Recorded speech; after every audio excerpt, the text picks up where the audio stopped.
Donc, avec moi, avec une gang de parents, on trouvait ça épouvantable que des professeurs, des enseignants du primaire et du secondaire à l'époque, ben, ils partaient en grève en plein milieu de la crise sanitaire où les enfants étaient masqués à journée longue.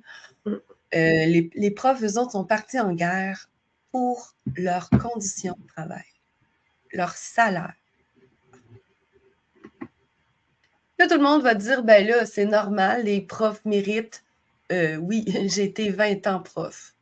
J'ai trouvé que c'était ridicule le salaire. Je sais très bien que le métier de prof, c'est d'être avant tout, c'est d'abord un métier de femme.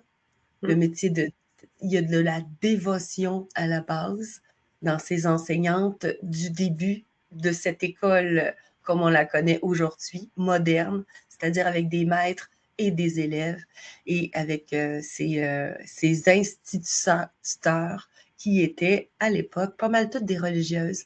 Puis je les comprends parce que quand tu es prof, en tout cas dans les années 2010 et plus, je te dis que c'est un calvaire. Oui, Madame Picard, oui, elle était là à chacune des manifestations. C'était vraiment, vraiment une guerrière qui le faisait pour les enfants.